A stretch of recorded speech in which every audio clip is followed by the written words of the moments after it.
ಹರೇ ಕೃಷ್ಣ.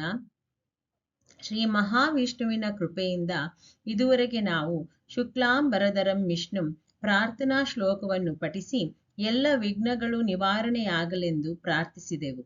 ವೇದವ್ಯಾಸ ಮಹರ್ಷಿಗಳನ್ನು ಸ್ಮರಿಸಿ ಅವರ ಮಹಿಮೆಯನ್ನು ತಿಳಿದುಕೊಂಡೆವು. ವಿಷ್ಣು ಸಹಸ್ರನಾಮದ ಹಿನ್ನೆಲೆ, ಅದರ ಉಪದೇಶದ ಸಂದರ್ಭ ಹಾಗೂ ಯುಧಿಷ್ಠಿರ ಭೀಷ್ಮಾಚಾರ್ಯರನ್ನು ಕೇಳಿದ 6 ಪ್ರಶ್ನೆಗಳು ಮತ್ತು ಅವುಗಳಿಗೆ ಭೀಷ್ಮಾಚಾರ್ಯರು ನೀಡಿದ ಉತ್ತರಗಳನ್ನು ತಿಳಿದುಕೊಂಡೆವು.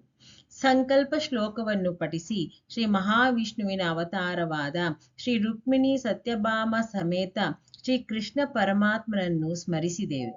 ಇನ್ನು ಮುಂದೆ ಶರಶಯ್ಯೆಯ ಮೇಲೆ ಮಲಗಿರುವಂತಹ ಭೀಷ್ಮಾಚಾರ್ಯರು ವರ್ಣಿಸಿದ ಶ್ರೀ ಮಹಾವಿಷ್ಣುವಿನ 1000 ದಿವ್ಯ ಗುಣಗಳನ್ನು ಒಳಗೊಂಡ 108 ಶ್ಲೋಕಗಳನ್ನು ಶ್ರೀ ಬನ್ನಂಜೆ ಗೋವಿಂದಾಚಾರ್ಯರ ವ್ಯಾಖ್ಯಾನದ ಆಧಾರದ ಮೇಲೆ ಸರಳ ಅರ್ಥದೊಂದಿಗೆ ಕ್ರಮವಾಗಿ ಅಧ್ಯಯನ ಮಾಡೋಣ. ಬನ್ನಿ, ಈ ದಿವ್ಯ ಯಾತ್ರೆಯಲ್ಲಿ ನೀವು ನಮ್ಮೊಂದಿಗೆ ಸೇರಿ ಓದೋಣ, ಅರ್ಥ ಮಾಡಿಕೊಳ್ಳೋಣ. ಹರೇ ಕೃಷ್ಣ.